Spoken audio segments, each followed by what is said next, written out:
Now the organizations have started understanding that maybe 5 years back, Nestle or a Procter & Gamble or a local HDFC Life wouldn't even had a Facebook page. But today, if you see, a lot of brands already have a Facebook page, and where you go like, and I am seeing that most of the time there are a huge number of complaints on Facebook for most of the brands.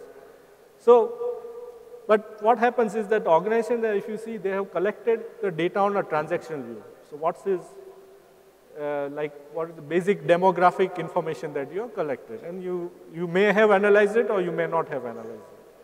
But what is happening that thanks to social media and other things, now you can start, subject to privacy, you can start seeing that he's recently engaged, and you had those various options that we talked about.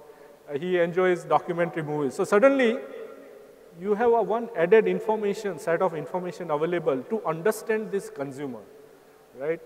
Earlier, how did you understand the consumer? If you see past, you used to do some sample customer satisfaction surveys and get some sample out of, say, you have maybe 10 million customers, you'll do a survey of 3,000 customers, and they say we are very satisfied. So then you assume that all the 10 million are really satisfied.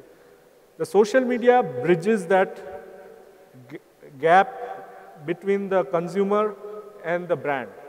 So now you have a direct access and direct channel of connection between the brand and the consumer, so that the consumer can directly tell brand whether he likes the product, he doesn't like the product, what he can improve on the product, right? What are the complaints he has, things like that, and on and on. So now we are getting certain level of contextual data from blogs, social media, things like that, over and above what you have on your systems that you are within your organization, you are carrying some basic level of data. So the consumer data is getting more enriched, and you can have more contextual information. And what I'm going to do is that once I have a more contextual information, I'm going to really leverage this information to tailor my product. I'm going to personalize my offering to my target consumer. And in such a situation, the consumer, on receiving a very personalized offer, has a more probability of buying your product. The classic example is if you are on an Amazon website or a Flipkart and Snapdeal, so you are buying one product, suddenly you will get a recommendation that you bought this book, why don't you buy this book? Others also bought this book. So they are trying to give you a cross-sell through an automated recommendation engine, which is essentially a machine learning algorithm running behind, who is assessing millions of these transactions on the Amazon or Snapdeal or Flipkart website, and then trying to give you a recommendation on basis of it. And there's a high probability you may accept that offer, because you are doing some research on how do I do a startup, and you have this book like Crossing the Chasm, and then maybe there's a lean startup.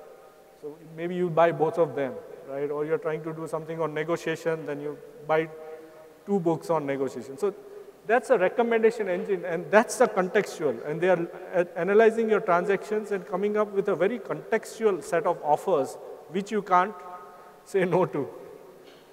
In such a situation, Amazon can ramp up their business to billions of dollars by doing this cross-sell, right? End of the day, what is Amazon? It's just aggregating.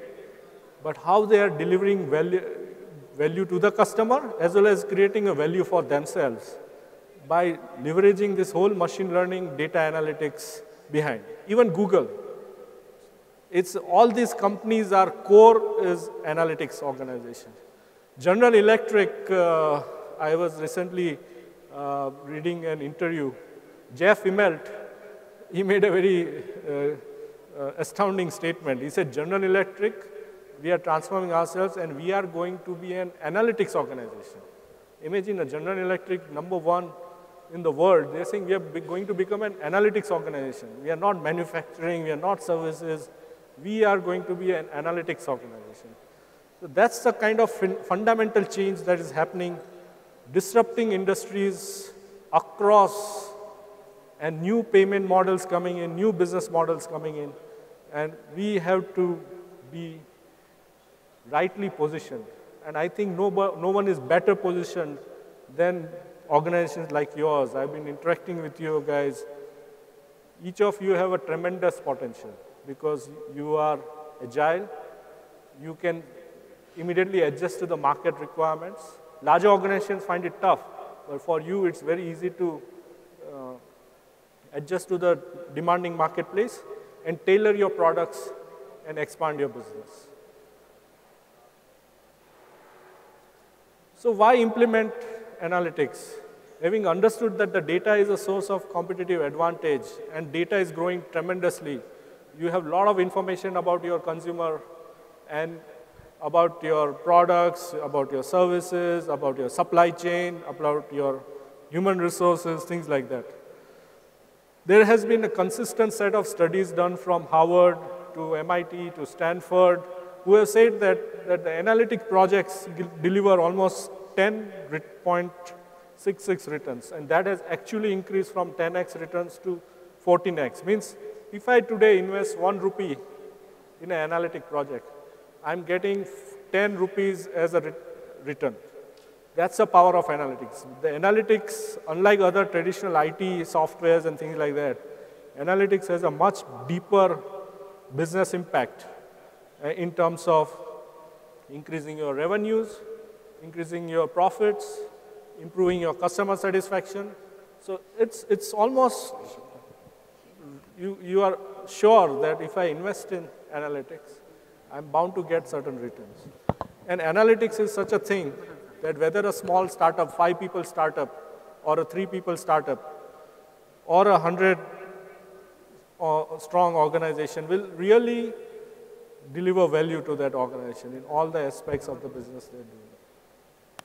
So this just kind of reinforces, there's a Sloan School of Management study, almost companies who have invested in analytics, they have surveyed hundreds of companies, almost 1.6 times revenue growth. You almost have a 2 times EBITDA growth that is happening.